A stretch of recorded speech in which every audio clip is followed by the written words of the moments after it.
therapists don't know what they're talking about. Isometrics don't even work. And there's a lot of confusion out there. So that is why in this video, I am rating the most popular knee strengthening exercises on a scale from 1 to 10. Let's go. Sorry, caffeine.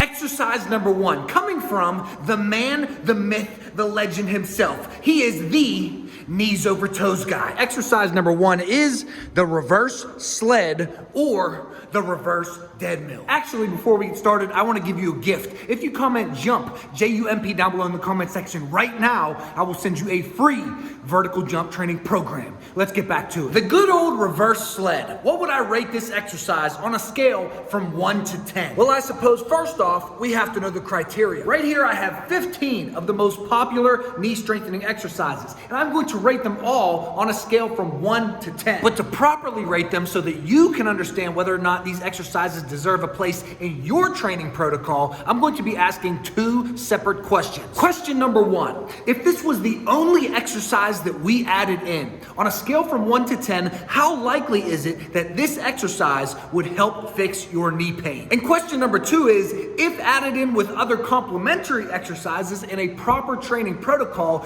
does this exercise even deserve a place? Because a lot of these exercises are not going to be the magic exercise that fixes your knee pain, but they still do deserve a place in your training plan. But let's get back to it. Reverse sled or reverse deadmill by Kneesovertoesguy. On a scale from 1 to 10, how likely is it that reverse sled or reverse deadmills will fix your knee pain? I'm going to give this a 2 out of 10. Now, hear me out. All you Kneesovertoesguy lovers that want to thumbs down the video and revoke your jump comment for that free vertical jump program. I love reverse deadmills. I do them every single day to warm up before my training. But if we're talking about actually fixing your knee pain, if you kept your whole entire routine the same and you just added in reverse deadmills, how likely are reverse deadmills or reverse sled to fix your knee pain? It's gotta be a 2 out of 10. But on the flip side, if we ask the second question, does this exercise even deserve a place in your training program? I would say 100% yes. This is a great exercise to do to warm up before the rest of your knee strengthening exercise. So on the scale from 1 to 10 of this being a magic exercise to fix your knees, I am going to give it a 2 out of 10. But on the scale of does this exercise deserve a place, I'm going to give this a good 8 out of 10 because there are other things that you could do for a warm-up, but this is one of the best warm-ups and the best quad pumps you're going to get before you do the rest of your knee strengthening or your vertical jump or leg exercises in general. Exercise number 2, sticking with the Kneesovertoesguy theme, is the Patrick step up. Now, if you kept your entire routine the same and all that you added in was the Patrick step up, on a scale of 1 to 10, how likely is the Patrick step up to fix your knee pain? I'm going to give this a solid 4 out of 10. Now, I am a harsh grader, but we have to keep in mind that we're talking about isolating these exercises. By itself, how much is the Patrick step up really going to help you fix your knee pain? I gotta give it a 4 out of 10. But does the Patrick step up deserve a place in your training program? I'm going to say that you could get away without doing it, but 100% yes, this is a great exercise to do, mainly because poor ankle dorsiflexion is a contributing factor to patellar tendinopathy. If you have poor ankle dorsiflexion, meaning you can't push your knee past your toe and dorsiflex the ankle that well, then all of that force and all of that pressure is just applied to the next joint up, which is the knee. So while you strengthen, you are also improving your ankle dorsiflexion. So the Patrick step up, if you were going to put it into your program, I'd give that a solid 8 out of 10. That is a great exercise for you to add. Next up, we have the ATG Split Squat. On a scale from 1 to 10, if all that we added in was the ATG Split Squat into your training program to fix your knee pain, I'm going to give this a solid 5 out of 10. And the reason why I rated this 1 point higher than the Patrick step up is because we are still improving our ankle dorsiflexion, but with the ATG Split Squat, we are also strengthening through full knee bend. Now, does it deserve a place in your training program?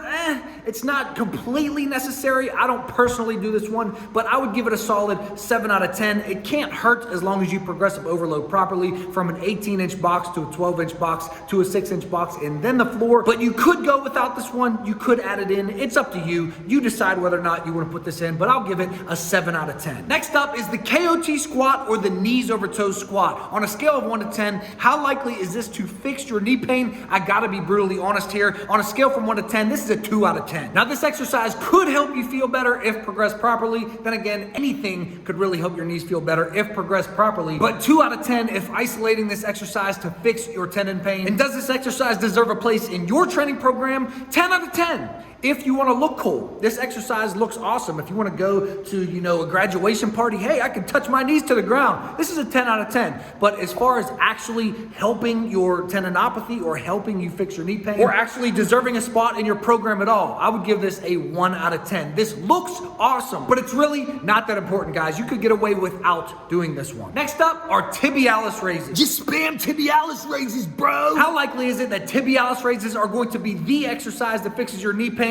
Gotta give it a 2 out of 10. Tibialis Raises can help, but I promise you 100%, Tibialis Raises are not the exercise that is going to fix your knee pain. But on the flip side, there's always a flip side. I would give Tibialis Raises a 10 out of 10 as belonging in your program. What other exercise can you do to strengthen your tibialis anterior than Tibialis Raises? Tell me that right now. What do you know besides using a tib bar or doing Tibialis Raises on the wall or strapping a dumbbell to your foot and doing Tibialis Raises? How else do you train the tibialis anterior? Well, it's not going to be magical to fix your knee pain. When it comes to deserving a spot in your training program, it's a 10 out of 10. Got to be training the tibialis anterior. Next up, we have Nordic Curls, transitioning from the Kneesovertoesguy exercises into more mainstream exercises. How likely are Nordic Curls to fix your knee pain? Gotta give it a 2 out of 10. I remind myself of my 12th grade English teacher, Miss Munley. She was a harsh grader.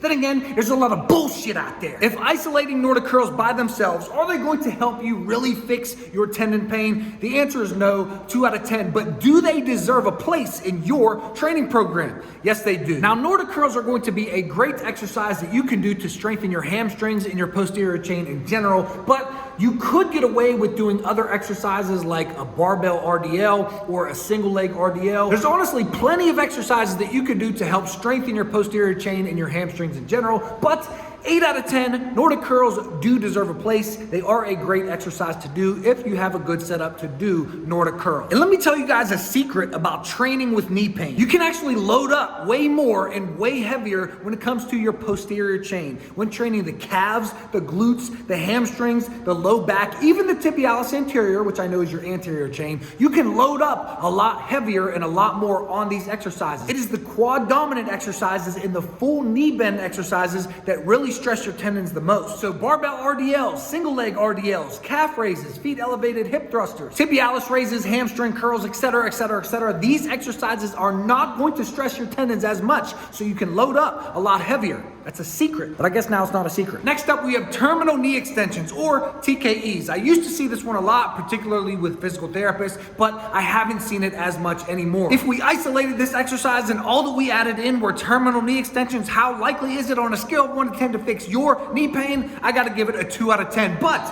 does it deserve a spot in your training plan? I'd give it like a 3 out of 10. You could definitely do without these. However, I do use these and I prescribe these for athletes before their basketball games. This is a good thing to do, 2 sets of 100 TKEs just to warm up if you don't have any equipment and all that you have is a resistance band. This can be good to do, but you could go without terminal knee extension. Next up, let's talk about strengthening the glute medius. So we have glute bridges, we have clams, we have monster walks, lateral side steps. Let's just clump them all in here. How likely is it that glute medius work is going to help you fix your knee pain? I'd actually give this a solid 4 out of 10. While it doesn't directly strengthen the tendons, this will 100% indirectly help your knees feel better. Which is why, if you're gonna ask me, does glute medius work belong in your training program? 100%, 10 out of 10, you gotta be strengthening the glute medius. It's just great for proper biomechanics, for proper tracking of the knee, for balance, stability, etc., etc. You gotta be doing your glute medius work. Next up, we have a quad set. This used to be huge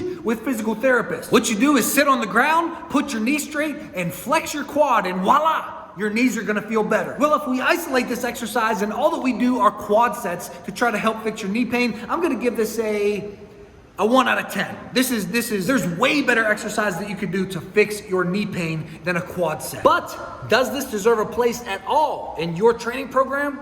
Once again, I'm gonna give this a 1 out of 10. I don't think this deserves a place maybe in the first 2 days. When you start to feel knee pain, you could do quad sets and it might help relieve some pain. But eventually, you gotta get to the real stuff. This is not going to do that much for your knees, and you could 100% get away without doing a quad set to fix your knee pain. Next up, we have a single leg knee extension hold. Now we're getting into our isometrics. If done for 3 to 5 sets of 45 seconds with 70% maximum voluntary contraction on a scale of 1 to 10, if we isolated this exercise by itself, how likely would it be to help you fix your knee pain? I gotta give this a 6 out of 10. That might be my highest rating yet. This is a great exercise for you to do to fix your knee pain. But if we ask the question, does this exercise deserve a spot in your training program? I understand I gave glute medius work a 10 out of 10. I even gave tibialis raises or tibialis anterior strengthening a 10 out of 10. I'm going to give single leg knee extension isometrics a 9 out of 10, and the reason I'm not giving it a 10 out of 10 is because you could do other isometric exercises like a Spanish squat or a wall sit, and that would also work to help you fix your knee pain. So 9 out of 10, this does deserve a spot, but this is one of the best exercises that you can do to fix your knee pain. And speaking of the Spanish squat, next up we have the Spanish squat. Drum roll please, on a scale of 1 to 10, if we isolated the Spanish squat, and this is the only exercise that we added to whatever you are doing right now, how likely is it that the Spanish squat would help you fix your knee pain? I gotta give it a 7 out of 10. And there's a reason why this is the highest rating yet. There have been numerous studies that have come out that have shown how well tendons respond to isometrics. And the reason why I rated Spanish squats a little bit higher than single leg knee extension holds is because I like that we can go down a little bit lower and lower and lower in the Spanish squat until we get into those joint ranges of motion that we are not so comfortable with. A lot of people with knee pain, they don't want to bend their knees so much because it hurts. So a Spanish squat allows us to slowly get more comfortable and stronger through those deeper ranges of motion that we are not so comfortable with. So we get the bang of isometric holds and strengthening of the tendon while we get lower and lower and lower and deeper through those ranges of motion. So Spanish squats, I'm gonna give a good 7 out of 10. And then when it comes to do they deserve a spot in your training program, I'd give them a 10 out of 10. You gotta be doing your Spanish squats if you are rehabbing your tendons or trying to fix your knee pain. Next up, and the last isometric that I'm going to talk about is a wall sit. Now, it is very similar to a Spanish squat. I do like Spanish squats a little bit better, so I'm going to give a wall sit a 6 out of 10 on a scale of, is it going to help you fix your knee pain? 6 out of 10, chances are it is really going to help you. And then do wall sits deserve a place in your training program? I'm going to give it a solid 9 out of 10. I do feel like Spanish squats are a little bit more effective, and there are other isometrics that you could do, but this is a great exercise for you to add into your training program. Next up, we have eccentric squats on a slanted board. On a scale of 1 to 10, I would give these a 6 out of 10. This is a great exercise for you to do as long as it is put in the correct place. And hear me out. There are 4 steps to fixing most types of knee pain, but patellar tendinopathy in general. Step number 1 is you want to do isometrics. Step number 2 is you want to do isotonics or slow, heavy strength. Step number 3 is you want to do energy storage. So like dropping off of a box and landing in an athletic position, or just force absorption training in general. And then step number 4 is going to be energy storage and release. So most of your plyometrics progressing from low level plyometrics to higher level plyometrics as your knees feel better. So as long as these are put in the correct place, eccentric squats on a slanted board are going to be very beneficial for you. And then do they deserve a place in your training program? I'd give it a 10 out of 10. 100% heavy, slow strength on a slanted board is going to be a great thing for you to do to fix your knee pain. But actually, with that said, I would try to eventually remove the slanted board. Let's say you want to do back squats. You always need to look down the line at what your goal is and what you are going to be doing, and then reverse engineer and regress all the way to what your knees can handle now, and then slowly progressive overload there. Like, let's say you want to play 5-on-5 basketball without any knee pain. You need to regress to the point that your knees can handle now. Maybe you just do foul shots, and then once your knees feel better, you start to do some spot shooting, and then when your knees feel better, you start to do slight, very easy easy skill work. Then you play 1-on-1, and then 2-on-2, then 3-on-3, then 4-on-4, and then 5-on-5 once you have progressed your way there. But you always have to come back to where you are now and slowly progressive overload to where you want to go. Exercise number 14, we are coming down to the end here, are depth drops or depth landings. On a scale of 1 to 10, is this going to be the exercise that fixes your knee pain? I give it a 2 out of 10. This is not going to really be the exercise that completely fixes all of your knee pain. However, when it comes to deserving a spot in your training program, this is 100% a 10 out of 10. You have to be doing force absorption training, especially if you are going to be playing a sport where you are running and jumping. Your body has to be comfortable with energy storage and absorbing force, especially if this is what you're going to be doing in the future or while playing your sport. And even if you don't play a sport or you don't do any activities where you're running and jumping, if you have kids and you just want to play with your kids and you want to live a normal life, you should add in some force absorption training to your program. And last but not least, exercise number 15 is not even an exercise, but I see it all the time. We have the couch stretch. When it comes to being the thing that is going to fix your knee pain, the couch stretch deserves a 2 out of 10. But when we talk about the couch stretch, even deserving a place, or stretching in general, even deserving a place in your plan to help you fix your knees, I give them a 7 out of 10. And here's a few things to understand. If your muscles are pulling on the tendons, it can cause discomfort and it can cause pain. However, the couch stretch can actually intensify that pain and compress the tendon even more. So if you are going to stretch, I would start with a hamstring stretch and a calf stretch first, stretches that are not as intrusive. You could even add a 90-90 stretch and that would be great. And then once your tendons in your knees start to feel a little bit better, then you can add things like a couch stretch or a quad stretch to your stretching routine. But I give it a 2 out of 10 as to whether or not it's going to fix your knee pain. And I'd give it a 7 out of 10 as to whether or not it deserves a spot in your routine at all to help fix your knee pain. But there you have it. Comment, jump down below for that free vertical jump training program. And this has been me rating the most popular knee strengthening exercises on a scale from 1 to 10. Make sure you like this video and subscribe. Love you.